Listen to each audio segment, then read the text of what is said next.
Before we dive into the episode, make sure you hit subscribe on the podcast platform you're listening on. Also, follow me on X at The Dave Dynasty and subscribe on YouTube by looking up Nostalgic Dave Dynasty. You can also buy one of my shirts at ProWrestlingTees.com/The Dave Dynasty. Now, enjoy the show. Welcome to 1 hour of the toughest, roughest wrestling you'll ever see. That's right, Dick the Bruiser said it all. The big question, have you got the endurance? Have you got the brains to get past the excellence of execution? Where are all the gutless American wrestlers? Step in the ring with the Baron and face the praise. The reason why Axe and myself were put on this earth is to demolish people. Bobby Heenan, is a very good-looking sport coat you've got on. Yeah, and I paid for mine. Mine isn't government issue. Hello, everybody. Lance Russell and Dave Brown right along ringside. And by golly, we're ready to go with another big week of championship wrestling.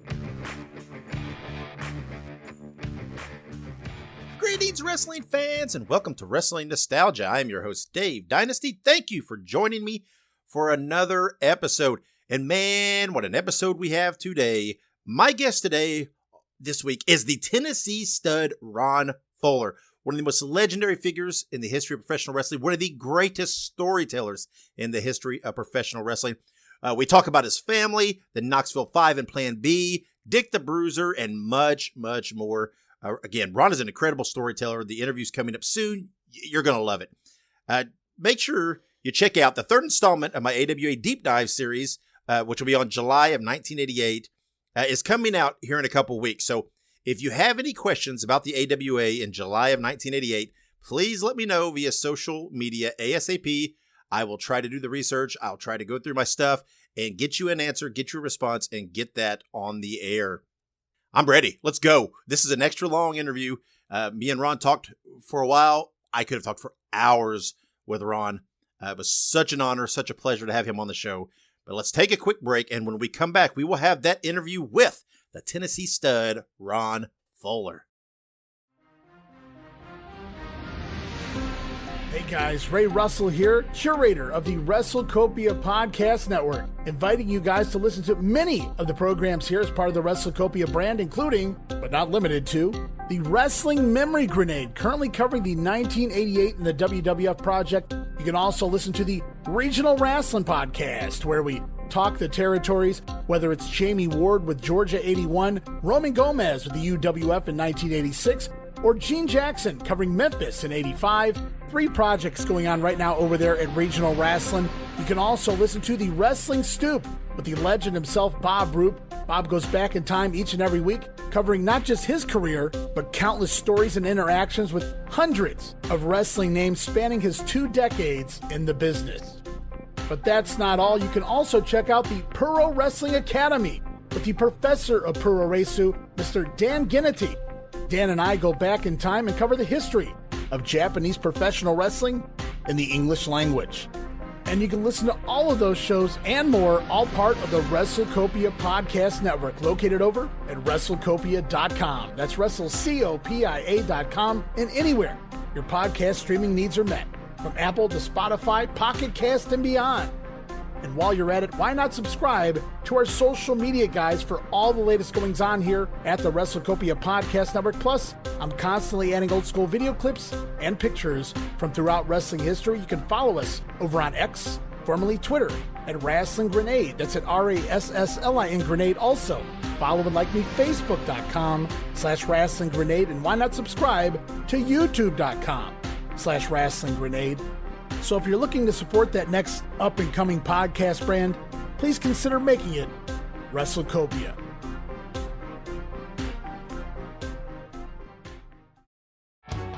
This is Listen to Their Screams, a horror podcast that feels like you're chatting with friends. Hello, I am one of your friends, Dave. I am one of the co-hosts of Listen to Their Screams with my friend Ike, and we want you to come and check us out. We are a fun-filled, positive horror movie podcast that does reviews, news, birthdays, anniversaries. We play games. We are a ton of fun every week for you, the horror fan out there. For all of our links to our social media and the podcast platforms, just check out our link tree. It is linktr.ee/listen to streams. That is listen, the number 2, and streams. Or look us up on your favorite social media platform and podcast provider. And welcome back to Wrestling Nostalgia. At this time, I'm being joined by one of the legendary figures in wrestling history, the Tennessee Stud, Ron Fuller. Sir, how are you? I'm great, Dave. That's good. I'm glad to be talking with you. Let's start out. As most listeners probably know, your family is just an understatement, rich with wrestling history. Your father was Buddy Fuller. Your grandfather was Roy Welch. Your family is a huge part of the history of Tennessee wrestling. What was it like for you growing up in a family that was so deeply entrenched in the business? Oh, geez, man. Growing up in a wrestling family is pretty crazy. You know, it's a really different way of life. That's for darn sure. I'm actually a member of the oldest and largest wrestling family on the planet. We've got some family that goes by the last name of Welch. My dad changed his wrestling name from Welch to Fuller when he got in because my grandfather already had 3 brothers and himself that were wrestling at that time, and Dad kind of wanted to make it on his own name, and so we got Welch, we got Fullers, we have another part of the family that are the actual name are Hatfields. They changed their name to Fields when they started wrestling. They had three sons in that part of the family. I got Jimmy Golden, who worked for WCW as a bunkhouse buck. He's another member of the family. A lot of promoters in the family. It's just pretty amazing. It's the largest on the planet. We got probably about 27 members in the family are doing something or were associated with wrestling one way or another. Yeah, that's amazing. So when you were young, did they put you to work on the shows? Well, oh, heck yeah, man. My dad put us to work when we were probably 6 or 7 years old. We started out by just cleaning up the arena when the matches were over. Then as we got a little older, we got to work the concession stands if we had a building in which the company owned the building. Then we put up the rings when we got to be even bigger, and then he started training us, and I had several different trainers growing up, my brother and I. And so, we were constantly doing something around the business pretty much all the time from, say, 8 years old to up to when we started wrestling ourselves. Yeah, I'm curious with you growing up in the business as a fan, when you were watching, who were your favorites when you watched the shows? Well, obviously, we had a lot of wrestlers that hung out because my dad owned companies. He owned his own wrestling companies. My grandfather owned one of the largest territories in the history of the sport. He basically ran in 12 states in the South at one time. Yeah. Pretty much all of the states were his. I mean, we had a whole lot of opportunity to be around wrestlers, and we obviously we liked just like everybody else that watched the shows. We liked those guys, but we had a little special attachment, I guess you'd say, to a whole lot of guys that kind of grew up with us. We were kind of like their kids. Give you an example. Jay Strongbow. Jay Strongbow's real name, Joe Scarpa. Yep. Joe Scarpa was working with my dad in the 50s in Mobile, down along the Gulf Coast in that territory. Eventually went to work up north, WWF, and they changed his name to Jay Strongbow. But he taught me to work out. He taught me how to work out with weights. And played basketball with me all the time, played football. Joe Scarpa was a tremendous athlete. tremendous athlete. And so, that's an example. We had a lot of guys that spent a lot of that time there. Guys that trained us. We had ring in the backyard. And we started training probably at, actually, Dad started teaching us a little bit of wrestling at about 6 years old, 7 years old. Wow. I remember being in the 8th grade and having problems in school because people in school had found out who my dad was and that he was a wrestler.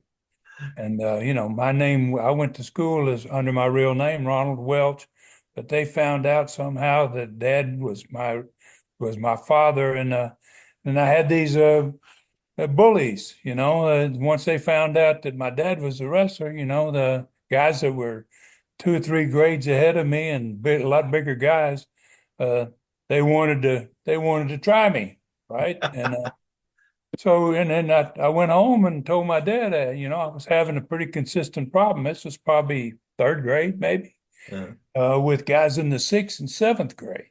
I mean, they were a lot older than me and bigger than me. And I said, Dad, I need to know a couple of wrestling holds. Others, what do I do? And he says, okay.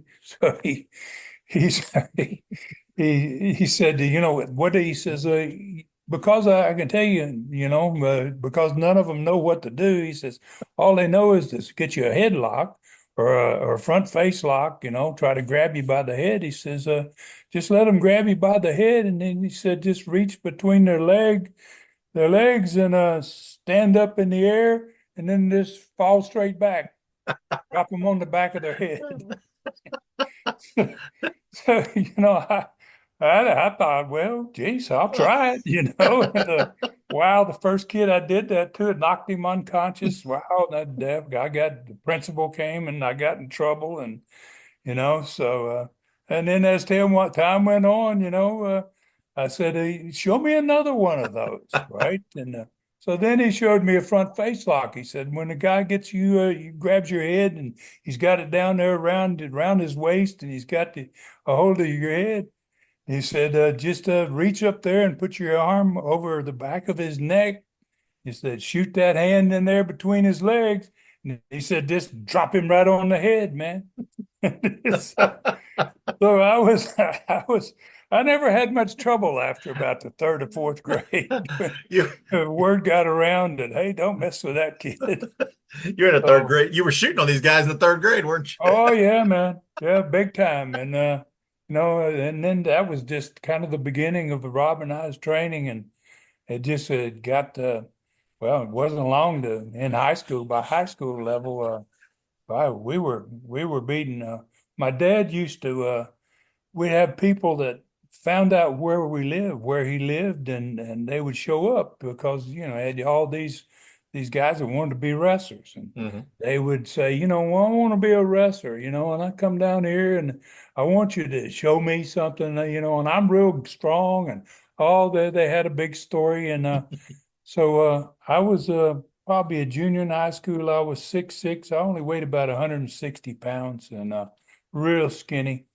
But I had been training as a wrestler for 10 years. And so Dad would say, well, he said, I don't think you're ready to wrestle me. I don't. He said, but I got a kid here. He's kind of skinny and he ain't much, but, he says, and then they would say, I think I can beat you. Some of them would be stupid enough to say, and I think I'm good enough. I could probably beat you. And he would say, well, I'll tell you what. He said, you beat this skinny kid here and I'll let you wrestle me. And wow, this was at probably 16 years old. I mean, wow, I stretched to so many guys that were huge, 240, 250. I weighed 160. And they would be screaming. I'd let them go. I'd let them get up, and they would shake their heads and they would look at my dad and they go, I can't believe this.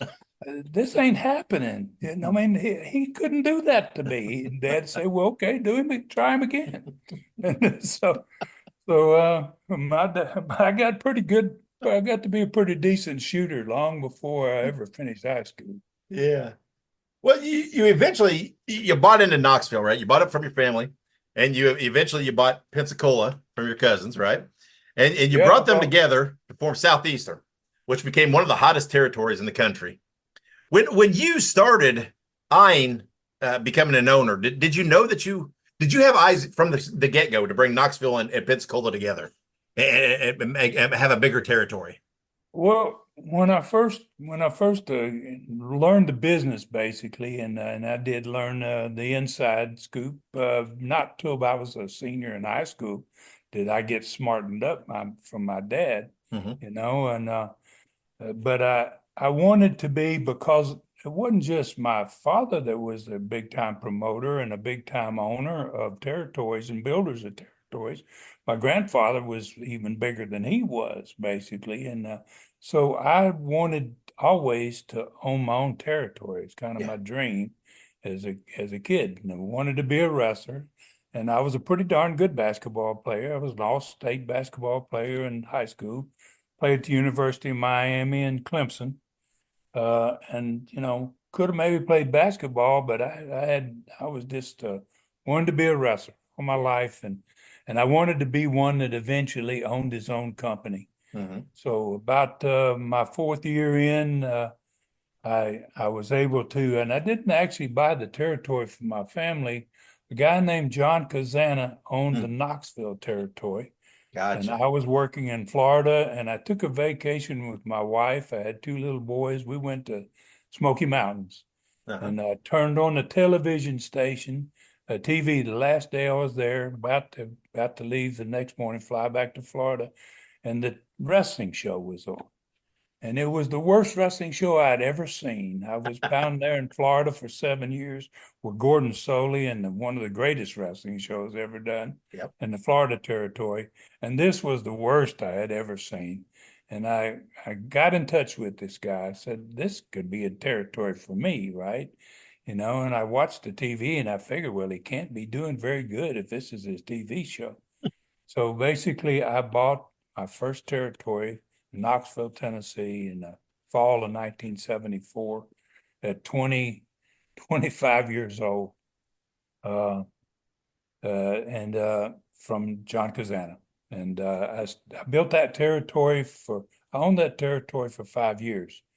And about 3 years after I built it up, 1978, I decided I'm doing so good, and we were. I mean, we really turned that thing on, that territory. It was he had been running in a little park in the fairgrounds in Knoxville, and there was a Coliseum there, and he had never run in the Coliseum ever.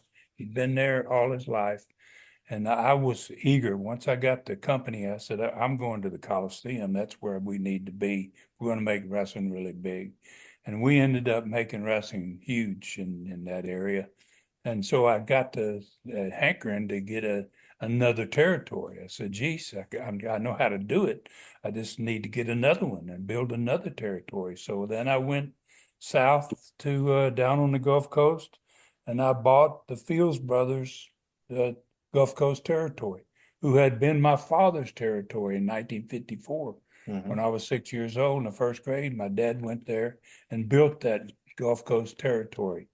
And so I got my hands on I had two territories, two Southeastern territories.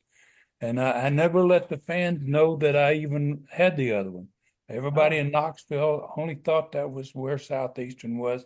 Everybody down in Pensacola along the Gulf Coast, Mobile, they thought that that's the only Southeastern wrestling. Gotcha. Never really combined the two, because I ended up having a war in Knoxville in 1978. Yeah, let's talk about that a little bit, because I know you've talked about it many times, but I feel like we at least got to touch on that whole deal in the Knoxville Five, where the five, Run Right, Ronnie Garvin, Bob Roop, Bob Orton Jr., Boris Malenko, split from you, formed All-Star Championship Wrestling. What caused that split? What caused those five to split from you, from your side of the story? Well, I was once I got involved in Pensacola, I went to Pensacola, and my brother, I left him in charge of the Knoxville territory. He was doing the booking, So I went to Pensacola. I spent a year in Pensacola, 1978, and into the beginning of 1979. Stayed down there for the entire year because that territory was horrible. It was kind of like Knoxville when I bought it. It was dead. Yeah. And we had to build it. And I had great talent. I had Bob Armstrong and David Schultz and a tremendous group of wrestlers when they're assassins, great teams. And within a year, we took that dead territory and made it to where it was as big as Knoxville. We were selling out big buildings, Mobile, Montgomery, Dothan, Alabama, which is a little town, a population of about 50,000. We were drawing 5,000 people in a 50,000 town city. So we really made a big success out of it. But during the course of that time, my brother, I wanted to bring him to take my place. And before I did, I made Bob Roop the booker and took the responsibility away from my brother, brought him down to Pensacola, and I left Bob Roop in charge of the territory. I was never aware that Bob Roop had already tried to steal Roy Shire's territory in San Francisco when Shires made him the booker there. Yeah. If I had known that, I would have never had a problem in Knoxville. Yeah, right. But when you got your booker, who is, handling all your talent, and he's dead set on stealing your territory, and you're 500 miles south of there and not getting home very often, don't know what's going on, they kind of slid in the back door. He talked to 4 or 5 of them, talked them into saying, we can take this territory. He's busy down there. He don't care, which was bull. Obviously I cared about the northern territory as well. But so that's basically how they got involved and decided that they were going to run their own operation. Yeah, and it's what's fascinating is there's been lots of wrestling wars, right? Lots of people try to take over territories or towns, but this one, what just came to light here recently in the last several years, was that this fight had a plan B, right? This video, yes, where the 5 appeared on camera, they exposed wrestling, they called it a fraud, predetermined, etc. And this seemed to kind of be, I guess, was their last ditch to hurt you and take it, if need be. But it took like 30 years for this thing to come to light. When you finally saw this, what did you think? Oh gosh, man, it blew my mind. I had a guy call me in 2020. Now this all went down in 1978. It's a good gosh. It was 40 years later. Right. Yeah. I had no idea that they had ever made this Plan B video. And because that they weren't going to be able to win the fight, they weren't going to be able to put me out of business. They realized that. Then they said, well, let's make this video and basically let's play it. Obviously, they were going to play it in the Southeastern Territory there, but their plans were to be going bigger than that. They were going to play, and they were planning on playing that in all the territories across the country. Yeah. And so guy called me up out of the clear blue. He says, Ron, have you ever seen the Plan B video that the Knoxville 5? That's what I called the guys that tried to take the territory, the Knoxville 5. And he says, have you ever seen their Plan B video? I said, no, send it to me. And wow, I was like, oh my gosh almighty. I was like, they'll kill wrestling everywhere. Yeah. They'll kill the business. If they would have run this thing 40 years ago, it would have killed wrestling. And it really would have. I mean, anybody that ever seen that video, and I'm sure it's probably on YouTube somewhere. Yeah. Plan B video from Knoxville. And yeah, if you see that, that's a pretty frightening thing. If you grew up in that business and you own a couple of territories, and you got guys that were willing to go that far to because they lost, they couldn't win the fight. Yeah, it is peculiar. I mean, I know some of this came to light later with Vince McMahon and whatever else when it was a national thing, but it's peculiar that it was over one territory and they were willing to risk the entire business for that. Since that video came to light, have you encountered any of those guys? Talked to them? Oh yeah. I mean, I go to a lot for a long time. I sold my last wrestling company. I actually built 4 wrestling companies, 2 southeastern companies, Continental Wrestling Company, which was the biggest of all of them, and then one called USA in 1988. And I got out of the sport in 1988 because Vince would already shut down a whole lot of people. I could see the writing on the wall. Yeah. That wrestling's day, the as it was for so many years since my grandfather's time in 1920, was never going to be the same again. Yeah. And so I got into hockey. Yeah, right. Yeah. I got into hockey and had some pretty decent success in that as well. I was really lucky. The Knoxville thing was really a good thing, and once that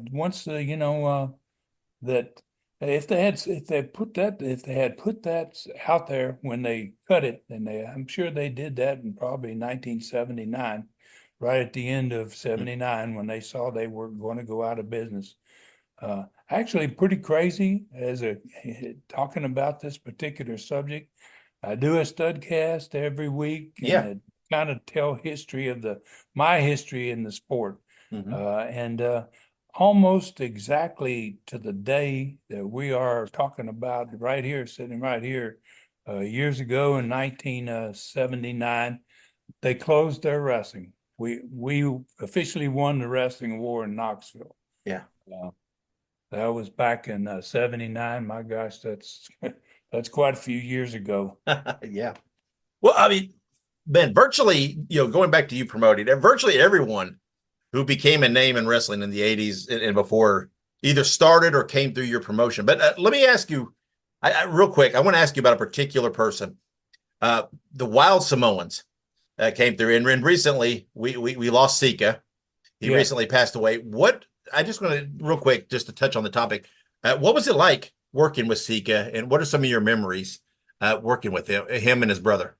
I worked with him, started working with him the first time I ever worked with him, it was in the early 70s, and they worked the Florida territory. I started in the Florida territory. I'd been in wrestling for 6 months. I went there in the fall of 1970, and I left in the fall of 74 and started my first wrestling company.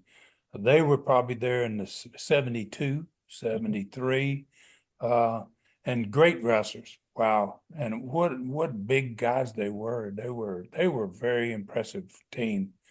And then when I went to Pensacola, when I bought out the Fields brothers, there they were. I went to their home. They lived there. That's where they have been forever. And they're still there. I think that a lot of the family members are still in Pensacola, Florida. That ended up being my home of that territory, Pensacola, Florida. And so they worked for me a lot in 1979. And in 1979, in the same crew that Afa and Sika were working for me as Southeastern Tag Champions, Hulk Hogan was starting his career. He began with me, and he was on that same crew. We had a crew there with Afa and Sika, Hulk Hogan, a phenomenal crew. Wow. Austin Idol was just beginning. Like you said, a whole lot of great wrestlers came through my territory. A lot of them when they were young, and went on to become huge stars. Afa and Sika were great guys, very, very personable guys. Really, really enjoyed being around them, and tremendous guys in the ring. Yeah, I mean, what a great team. They, successful everywhere they went. Obviously from another great wrestling family like yours, but another family that is important, especially to Southeast wrestling history, and who your family and you are very closely tied to, are the Armstrongs. And let's talk. I want to particularly talk about Bob Armstrong, because I feel like how underappreciated is Bob Armstrong. He doesn't get talked about enough in the history of professional wrestling of how great he was. Oh, he was a phenomenal talent in the ring, and not only that, he was a great human being. He grew up and became a Marine. In fact, he was picked as the best Marine of his class. I think it's Lejeune is the old place where he trained when he got into the Marines. And wow, I mean, a tough son of a gun. You didn't want to mess with Bob Armstrong, and we became great friends. Bob started working for me in 1970, about 1975, in Knoxville. By second or third year in Knoxville, and once I got him in my crew, he never left. I mean, because I didn't want him to leave, for one, and he didn't want to leave. He really liked the way we did business, and so did a whole lot of other great stars that came through, because they made big money and they were working in a small territory. They had these great short trips. They were home every night at midnight, and they were making $1,000 a week in the early 70s, and they were like blown away, like, God, man, who would ever want to leave this, right? So Bob stayed with me forever, and he worked for me in Knoxville. And when I bought Pensacola, I wanted to reward some of my family members.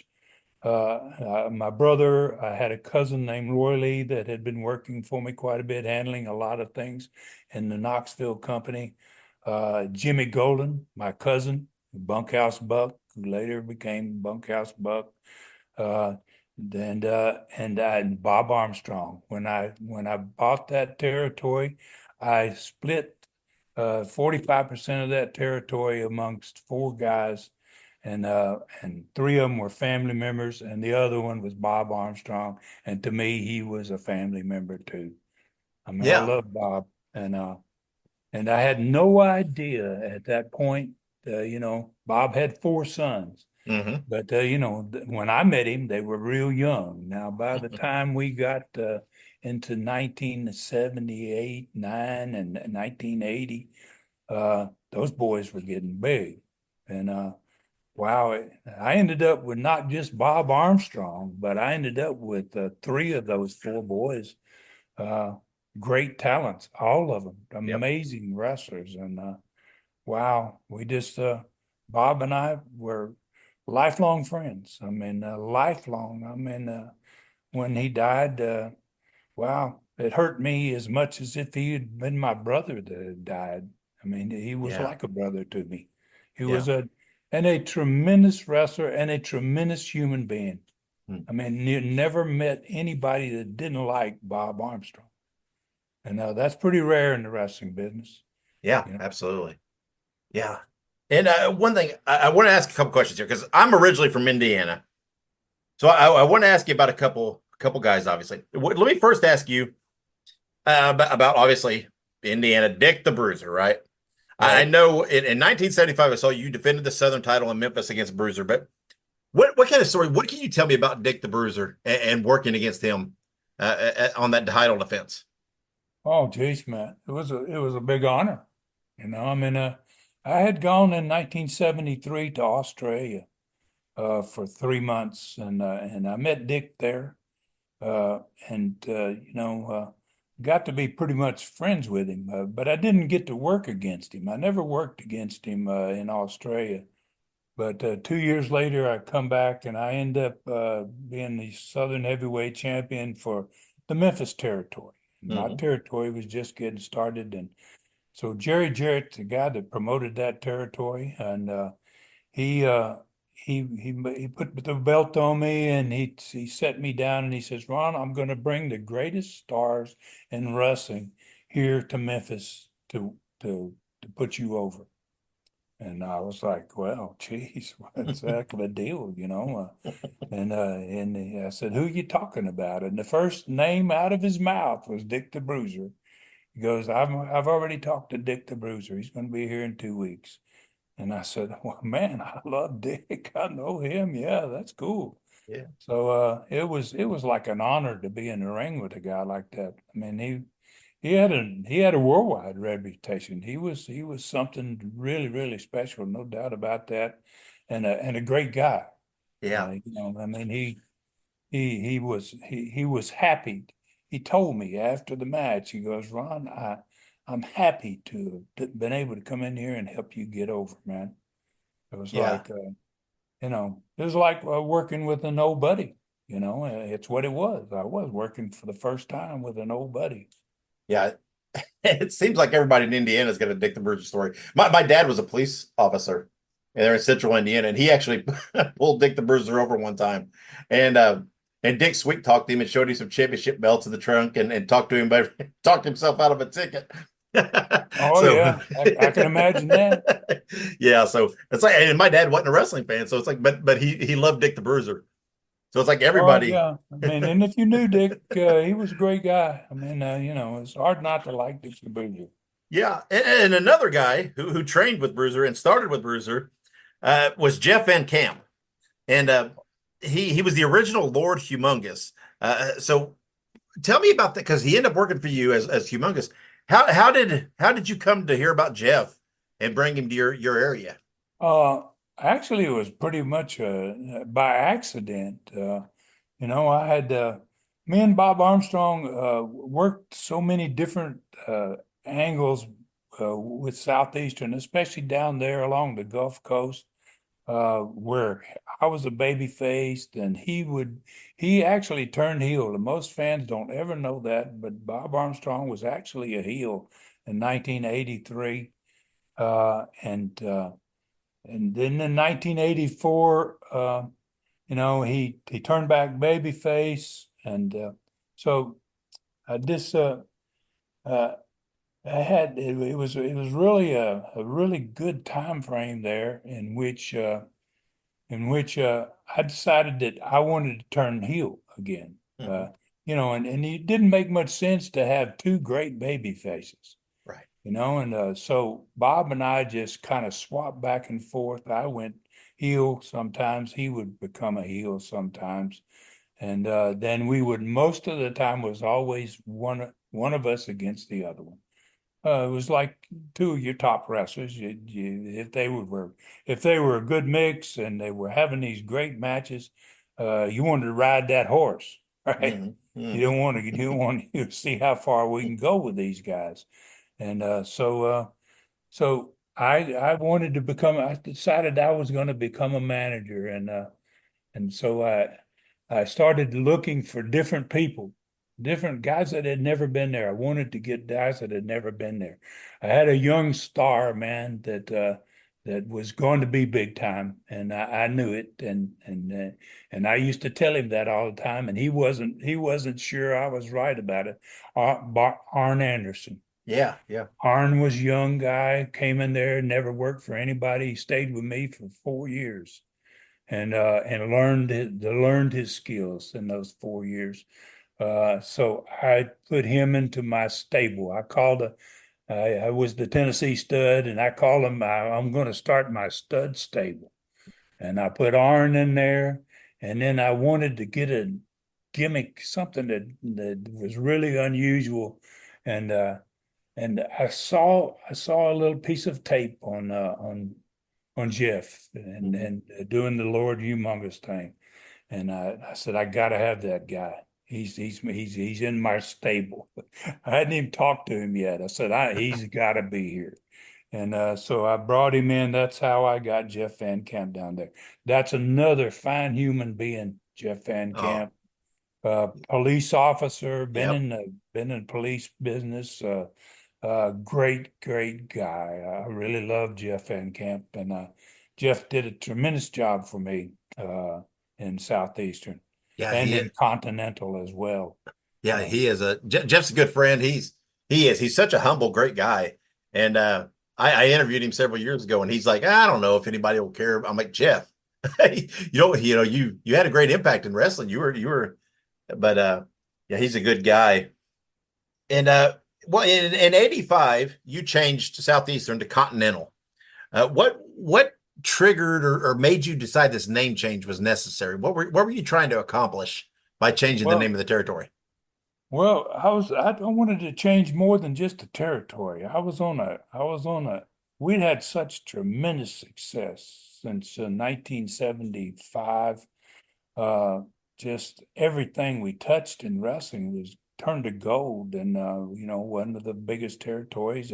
Actually had two territories at one time, and I saw it coming with McMahon before he ever did anything to anybody. I kind of saw that this guy's up north. He's in the major market. He ever gets a national television program. And I dealt with his daddy. I loved his father. Vince Sr. was a great guy. Yeah. He would let me have Andre a regular basis whenever I wanted. He treated me like a son, kind of a really great guy. But I got a feeling that his kid was a lot different, and he was right. He was going to head in a totally different direction. So I wanted to beat him to the punch. So we had done television like everybody in wrestling, in television studios. Everything was done out of studios. Some places like Tampa had a sportatorium, their own building, but they still did the TVs in these small buildings that had maybe 200-300 people in it.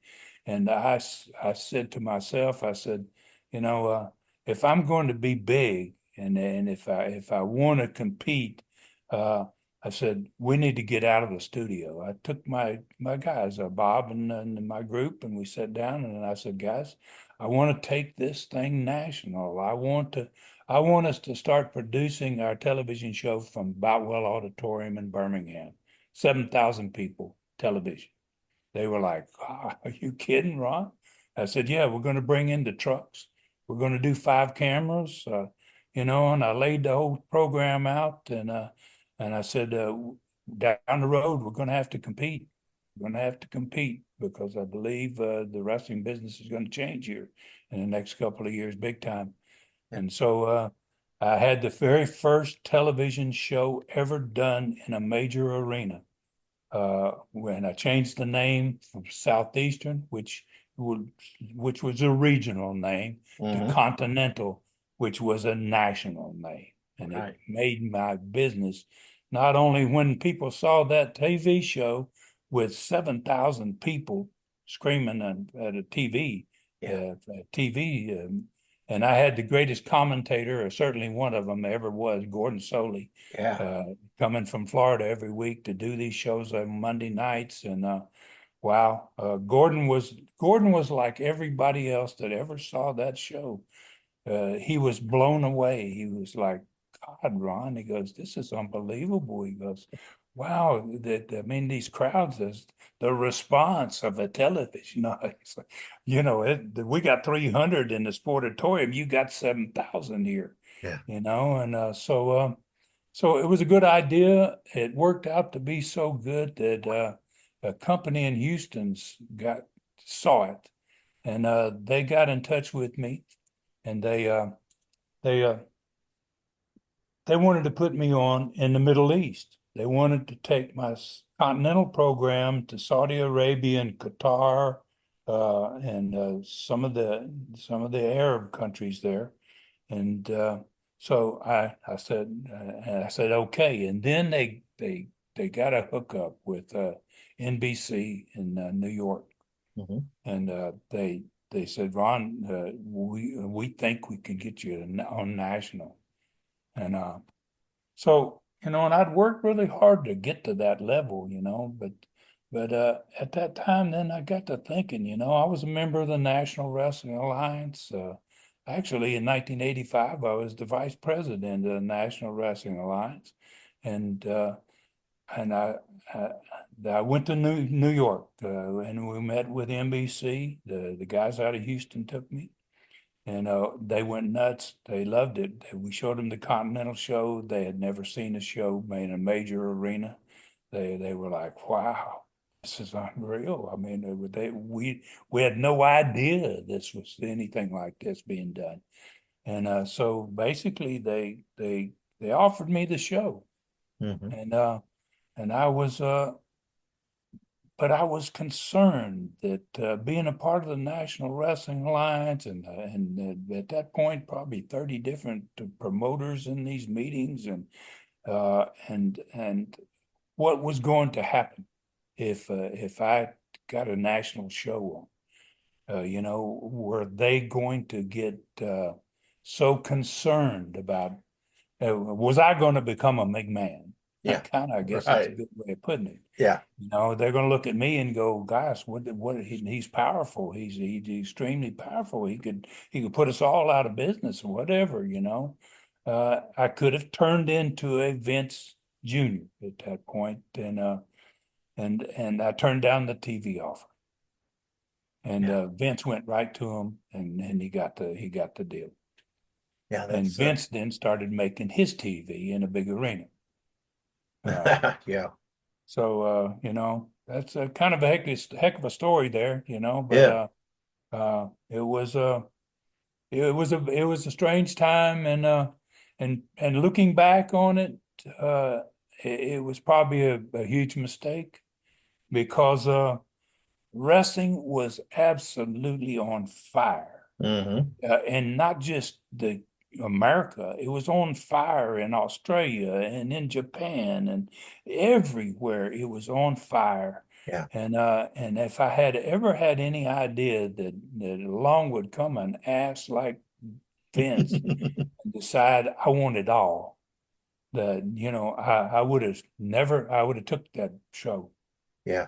I wouldn't have gone that way. I would have took the show and the opportunity, and I think if I had handled it properly, I don't know how big wrestling could be today if I had have gone a different direction and made those guys in the NWA feel good about it.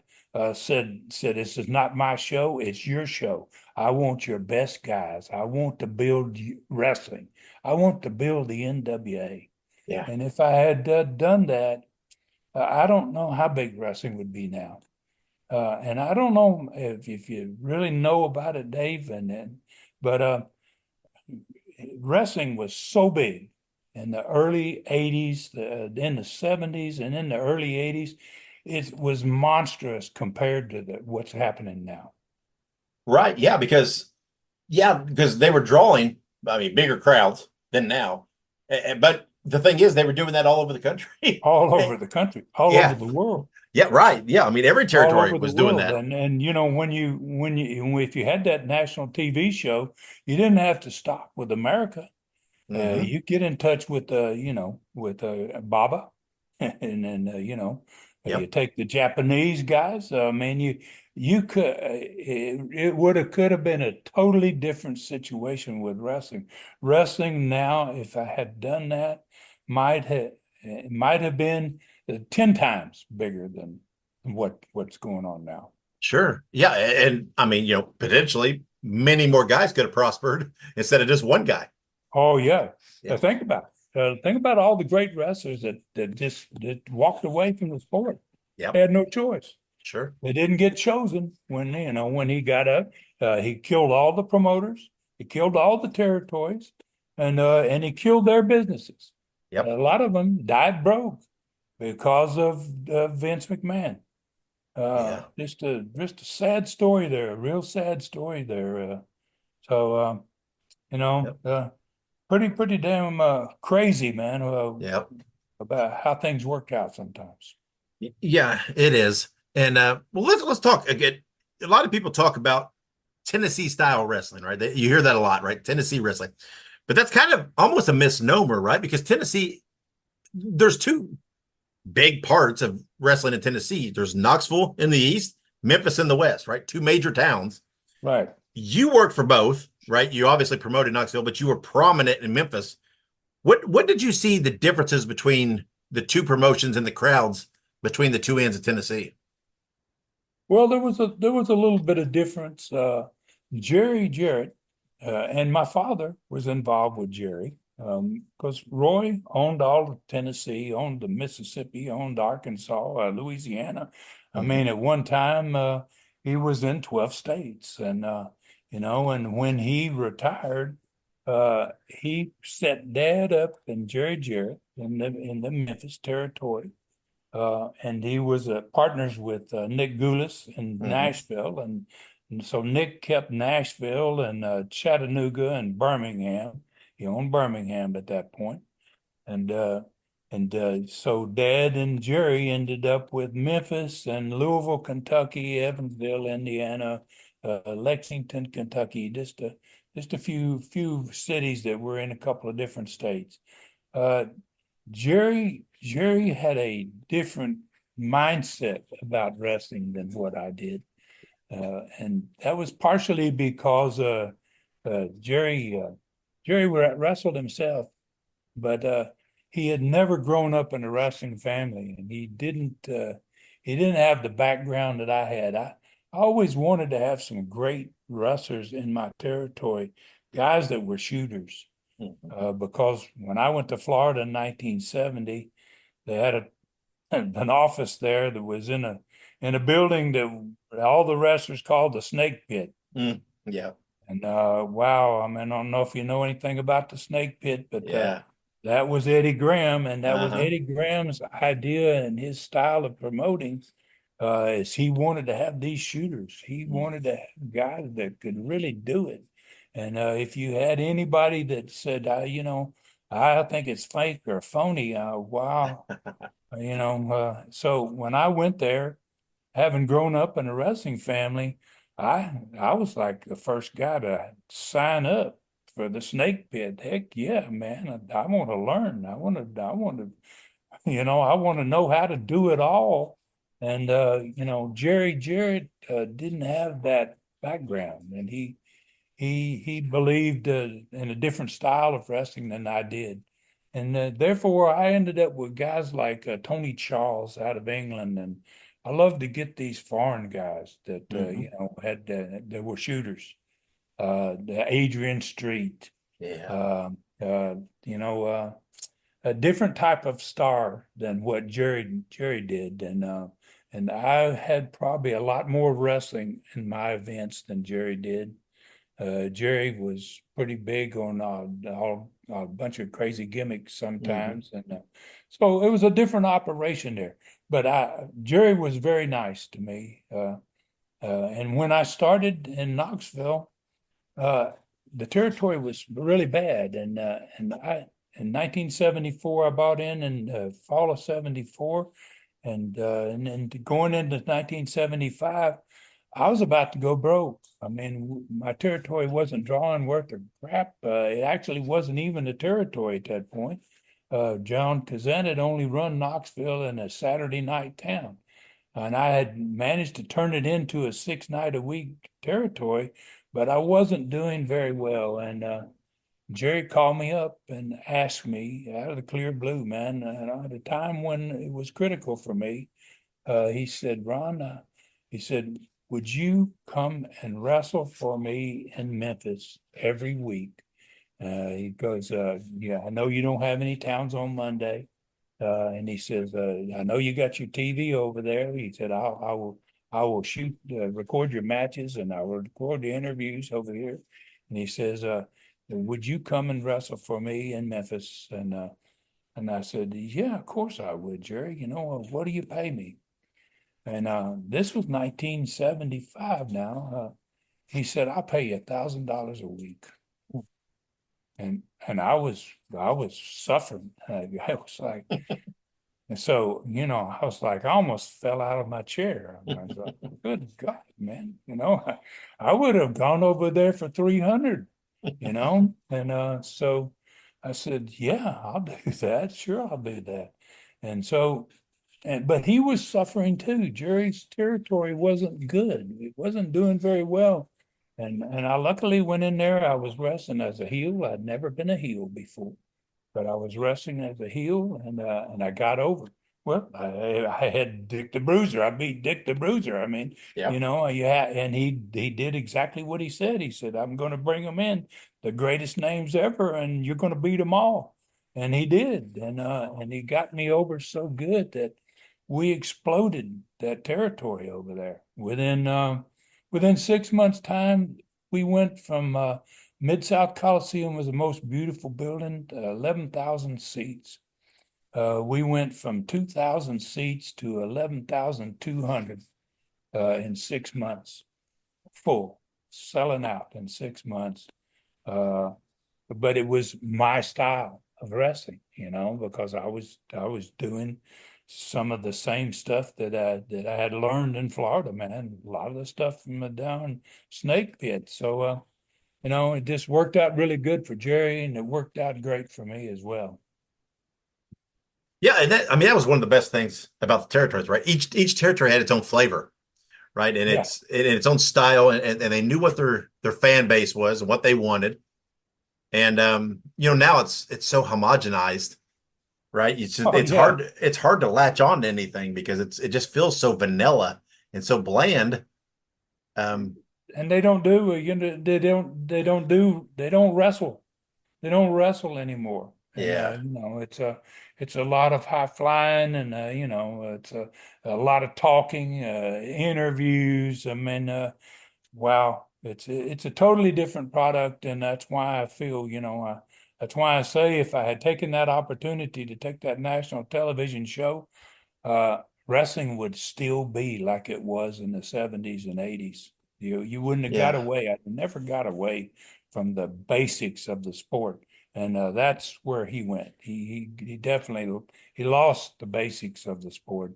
He because Vince Jr. certainly knew nothing about it, nothing about wrestling actually, and shooting and stuff like that. He didn't care anything about that. So his mindset was totally different than what mine was. Yeah, I mean they want to focus on calling it entertainment now, but it's like it's so scripted. They've kind of forgotten the improv part, right? The feeding off the crowd, the reacting to the crowd, the controlling the crowd, and getting that reaction. The working in the ring in such a style in which you got them. Yeah. I mean, you really got those fans during the course of the match, and it was a different ball game. It was just a totally different thing. I mean, he changed it all, and it wasn't for the better. Yeah, I agree. And but speaking of that, I mean, right, you're a big guy, right? You're talented, good looking, obviously got talking ability. Was there ever any interest from Vince or WCW or anybody? Were you ever approached about coming in? No, because I own my own territory. And I never, once I started my own business, I never worked for anybody else hardly. Yeah. I just, I worked for me, and, so I didn't get invited. I had a great run in St. Louis in 1973 and 74. Mm-hmm. There was Jack Briscoe and I talked about it, and Jack says, Ron, they're doing the same thing with you that they did with me. And this was when he was world champion at that point. And he says, I think they're looking at you, man. And but then in fall of 1974, when I worked 47 shows in St. Louis in 1973 and 74. 47 times in St. Louis. St. Louis was the biggest.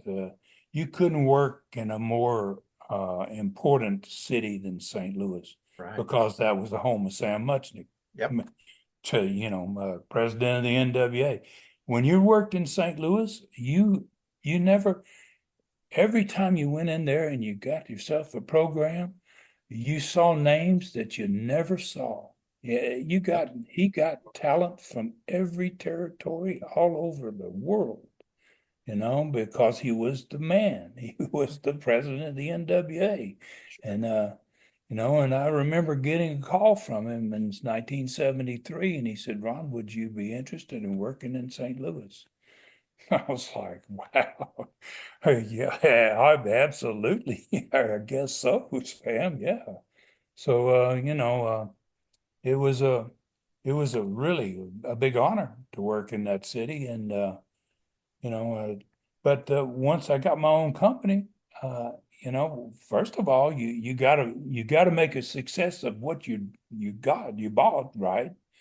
And for me to go running off to St. Louis and then trying to make sure that my territory got off the ground and was successful, it was one or the other, and I chose my business, and I never regretted that. Sure. Yeah, and well, like you mentioned, I mean, you've worked for other people as a talent, just as a wrestler, right? You've booked for other people, right? You booked in Memphis for a while, whatever. You've owned your own companies.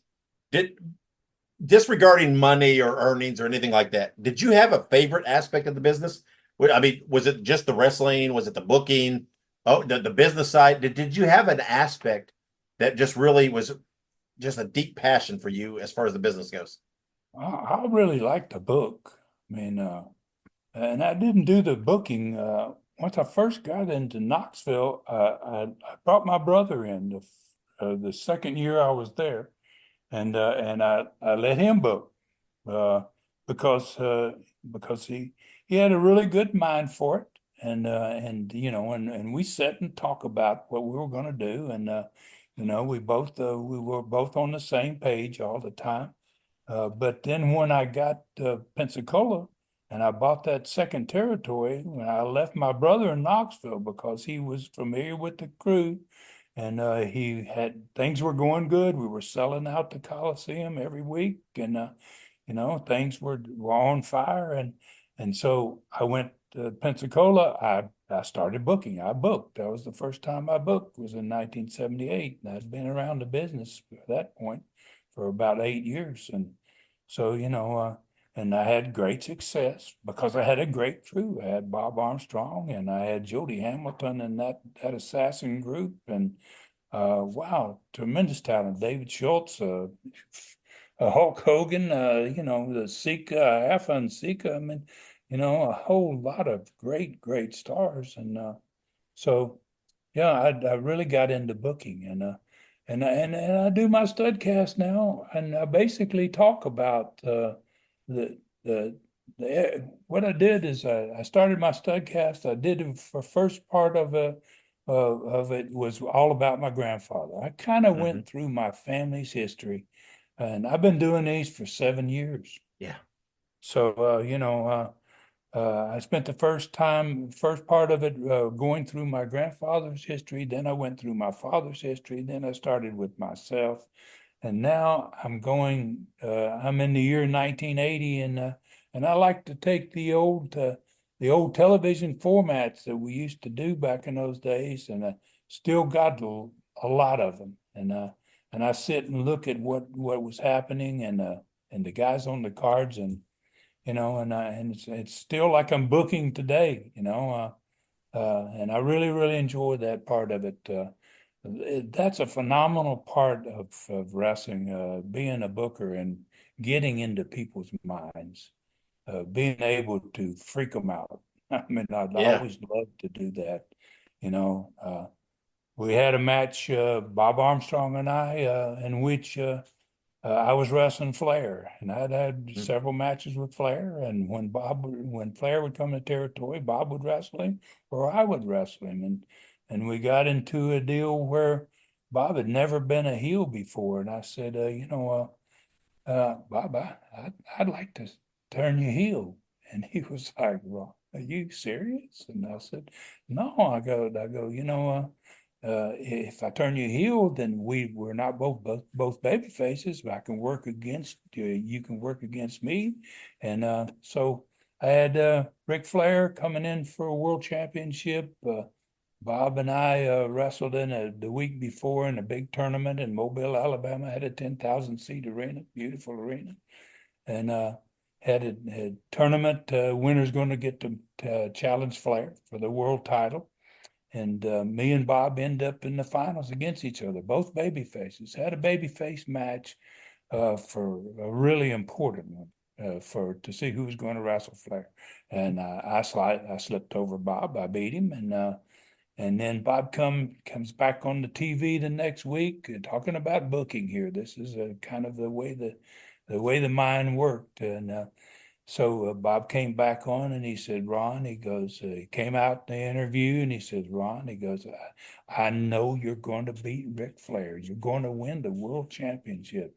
He goes, would you mind if I was the referee? He said, I just want to be in the ring when it happens. I want to raise your hand and give you the 10 pounds of gold.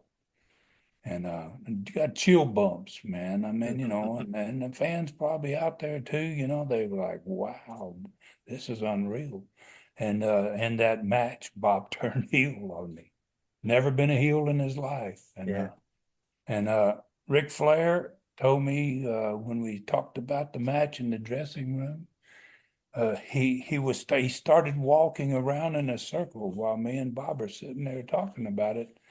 And he finally stops and he says, Ron, you're going to get us killed. I was like, well, I hope not, Rick. I hope it ain't going to be that. He goes, are you serious? He goes, you're going to have him do that? No, I was like, yeah. I mean, why pull the punches, man? I mean, let's go for it. And wow, we took a territory that was already on fire. And when we did that angle and turned Bob heel, wow, it never slowed. It never stopped. I mean, the territory never went below selling out every town. It was a pretty amazing run. Yeah. So booking, I really enjoyed the booking part of it. Yeah. Well, lots of people may not realize, but you still own the Continental Tape Library. And well, I have, I wished I did. I wish, Dave, I did. The deal is here, and a lot of people don't know this, but back in the day, you were buying when I first started doing TVs in 1974. You used to record those things on a 2-inch tape. Have you ever seen one of those? I have. Yeah. They weigh about 100 pounds, 80 pounds, and you have to put them up on the machine. Yeah. And and they cost about $200 each. Which was a pretty good, a substantial amount of money. And you didn't, and so everybody, almost every territory that was in wrestling, would tape over those tapes. Yep. So you'd record them, and then when they'd come around, you would send them around to different stations, and you'd bicycle. We called it bicycle. You'd bicycle that tape, and it would go from Knoxville to Kingsport to Harlan, Kentucky, to wherever, and then come back into Knoxville 4 weeks later, and you would just throw it up on the machine and tape over it. Yep. And so I ended up didn't have hardly any Southeastern wrestling shows. I was able to lay my hands on quite a few Continental shows, but I never sold those shows to Vince. I never let Vince have them. So I wanted to keep them, and so and that was a tremendous wrestling show. I mean, that like I said, when Gordon did that first one, he was just totally blown away. He says, "Jesus, Ron, you're going to be huge." He goes, "This is really the way to do it." And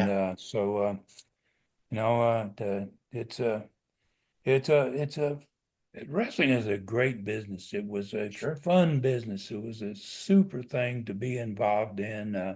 And it was also filled with a lot of great guys. Yeah. There were very, very few guys like Vince Jr. Yeah. And thank goodness it was that way. Yeah. Do you still have the streaming site, the ClassicContinentalWrestling.com? Yes. Still got the streaming site. Yes. And I'm continuing to put things on there, and I had to do my own things. I actually have a book. I wrote a book Yeah, Brutus, right? I don't know. I don't know if you're aware of that. Yeah. And it's not a wrestling book. Right. Yeah. I believe is it called Brutus? Is that correct? Yeah. Yeah. Yeah. It's a story of a lion that gets loose in the Smoky Mountains National Park. And a crazy thing to write a book about, but I was living just outside the park in 1999, 2000, and I had a dream one night. I dreamed this book, and I got up the next day and told my wife, I'm going to write a book. And she goes, about wrestling? I go, no, about wrestling. It's like, wow. And I told her about it, and she was like, oh my gosh, you dreamed that? I was like, yeah, I sure did. So, I kind of done a little bit of everything. And then I've had some tremendous success in hockey. Yeah. Wow. Really, really, I mean, absolutely phenomenal success. Crazy how I got into that. And now every person that's a hockey fan and you go to the game and the first thing that you see before the game starts is an introduction. Uh-huh. They'd never had an introduction to a hockey game until I got involved in 1989. And I told my partner in the hockey business, I said, the only thing bad about this game is it's dead until it starts. And I said, we need something to crank it up, some way to get fans to standing up before the darn thing even starts, right? And he's like, well, what are you thinking about? And I said, well, I mean, at that point, we were playing music for wrestlers' introductions and stuff. And, and we were in a big, beautiful building that's held 8,000 people in Nashville. And, they had spotlights and all that. And I kind of laid it out for them. I said, let's just slam the lights all off. And I said, let's take the big old lights and just flash them around all over the building. And then I said, let's play Bad to the Bone, which was Bob Armstrong's intro music. Yep. Yeah, let's go to Bad to the Bone. And then I said, we'll have the announcers, they welcome everybody. And then I said, let's introduce the players. He goes, wait a minute, Ron. He goes, they don't introduce players. I said, we will. I said, we own this team, Bob. I said, we're going to introduce the players one at a time. And then I went to my announcer and I said, I want you to have a nickname for every one of these players. And when they come when we get ready to introduce the players, I want you to use those nicknames. So we had two guys that came from the NHL, National Hockey League out of Chicago, because they heard that a wrestler bought a franchise.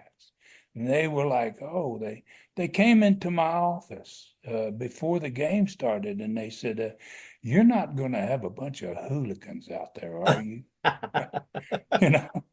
And I said, no, guys. I said, I'm going to have a hockey team just like everybody else here, but I said, but you may. I said, but as they were leaving before they'd go to have their seats, I said, but you may see something different tonight than you ever have. And so, we went out there, we got ready to start the game. And we had people that were predicting once we put to a hockey team, said a hockey team's coming to Nashville. I was the head spokesman for the team. And the press conference I had, people were guessing. They said, we think you might have 500 people or 1,000 people, and I said, I think we'll do a little better than that. We had 6,000 people for the first game.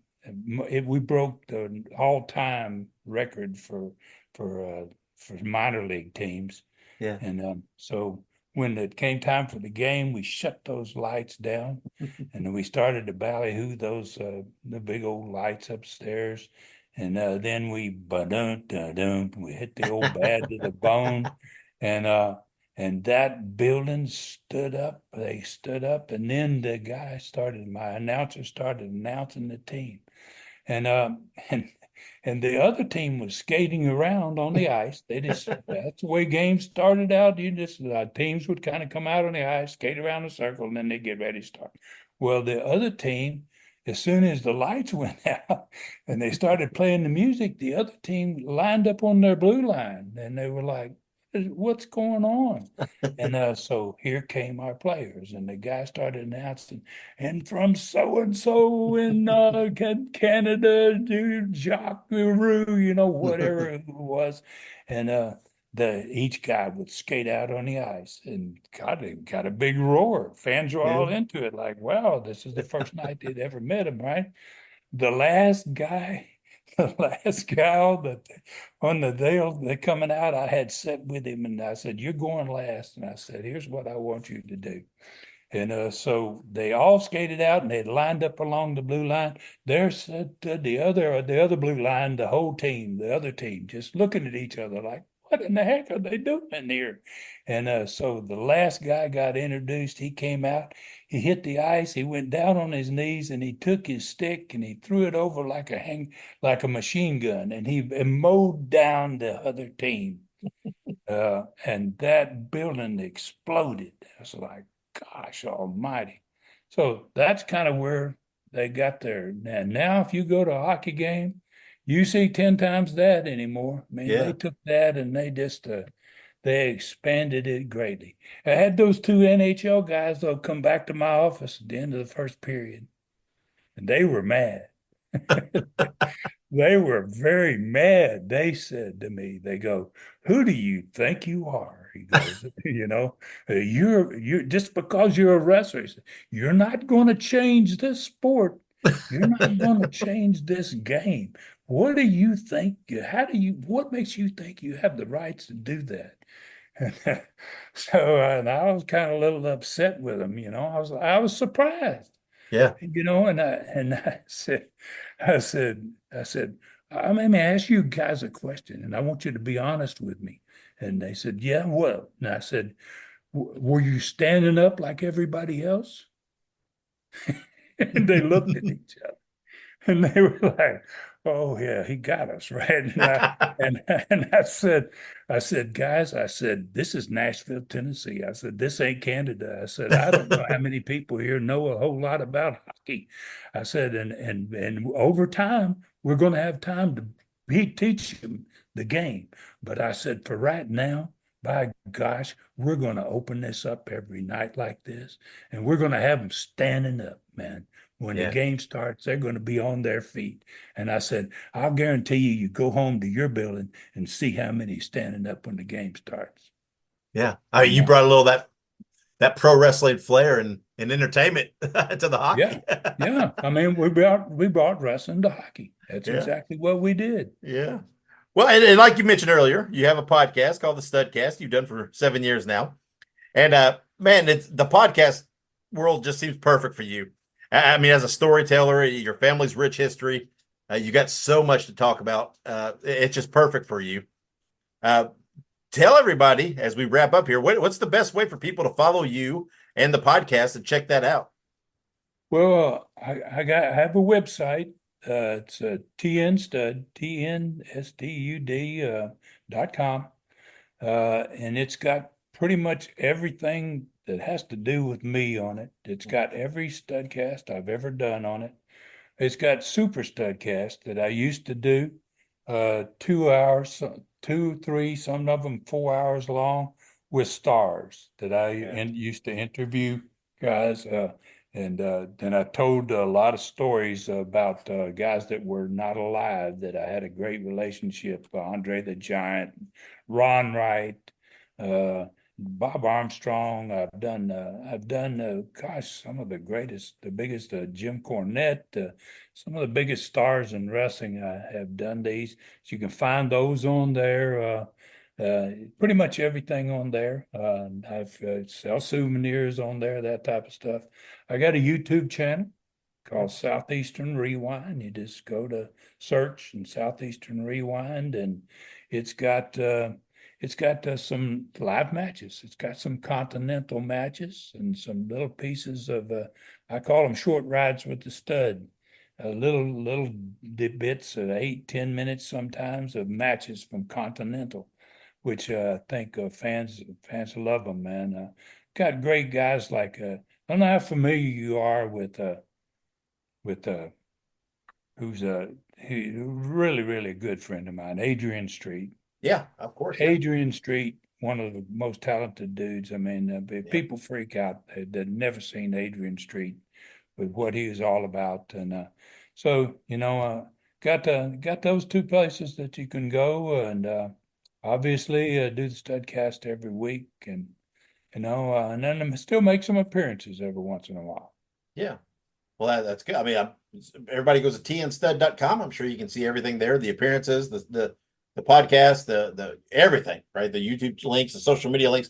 I'm sure it's all there on the site. That's kind of Facebook. I'm on Facebook. Ron Fuller Welch.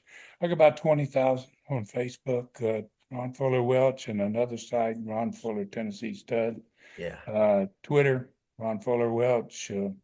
So I'm I'm kind of doing a different thing, something I've never done before, but that's kind of story of my life. That's right. As always, ever evolving, right? Always trying to stay ahead. And well, Ron, I appreciate you coming on and talking to me. Man, we could have talked all day. I mean, about this. I mean, you could never run out of stories. And yeah, never. I mean, actually, we didn't even talk about any stories much. That's right. I mean, wow. Well, I wanted to direct people to go check out the Studcast, where you really dive deep into that stuff, and kind of give them just a little bit of an overview of what Ron Fuller's done and what he's accomplished, and just a little taste here, so that hopefully they'll go and subscribe to your podcast and visit your site where you dive deep into the specifics and really tell a story. So hopefully people will go check that out, because like I said, man, you're one of the great storytellers. And it's just, you could just talk for days with you and never run out of stuff to talk about. So I appreciate being on with you, Dave, and I've enjoyed it, and I'll do one again with you someday. Absolutely. Yeah. We'll bring you back in the future, and we'll maybe hone in on something specific and really dive deep into a particular topic with you. So I advise everybody go check out your site, subscribe to your podcast, order some merchandise, some memorabilia there off the site. And Ron, thank you for joining me. And we'll touch base again and talk again in the future. Thank you very much. Gene Jackson here, inviting you to join us for the Retro Wrestling Review Podcast, where each week I'm joined by guest co-host to review and discuss old school pro wrestling. Right now, we're doing week-by-week reviews of USWA Memphis from 1993. We have an audio version of the podcast as well as a video version if you want to check out the clips of the show we're talking about. It's a lot of fun, so for this and a lot of other great wrestling content, check out WrestleCopia.com. That's WrestleCopia.com. Thank you to Ron Fuller for coming on and talking to me today. Again, I hope he and I can sit down, do it again, because Ron's got so many more stories to tell, and I could listen to him tell them for hours. Like we mentioned earlier, please go follow me on X. I'm at the Dave Dynasty. Make sure you go check out all of the other WrestleCopia Network podcasts. The shows are all fun listens that shine a light on wrestling history. They all have great hosts, great topics. It's just, man, you're not going to regret it. So go to WrestleCopia.com or look those shows up on your favorite podcast platform. While you're out there, also be sure to check out my friends at the Ultimate Classic Wrestling Library. You can go to classicwrestling.net or download their app on all your devices. All right, next episode, I will have former promoter Joel Goodhart on the podcast. We discuss the TWA, ECW, Todd Gordon, Buddy Rogers, and much, much more. This is a very fun and unique interview. You're going to want to make sure you don't miss this. So be sure to subscribe today, whatever podcast platform you're listening to. Make sure you hit subscribe and never miss an episode of Wrestling Nostalgia. Plus, I have great episodes coming up in the future. Some really great interviews, some rare and first-time guests, more of the AWA Deep Dive episodes, much, much more. So like I said, subscribe to us now. Never miss an episode of Wrestling Nostalgia. Guys, thank you for listening. Thank you for your support. Make sure you follow us on social media, follow us on YouTube, and thank you for all your interactions, your responses, your feedback. Man, you guys just make this so much fun and make it so worthwhile. Again, next episode, we'll have Joel Goodhart on talking to him. But until then, wherever you go and whatever you do, be good, be safe, and always keep on growing. Fans, we brought you All-Star Championship Wrestling. This is Sam Menaker thanking you for being with us and saying until next time, so long, everyone.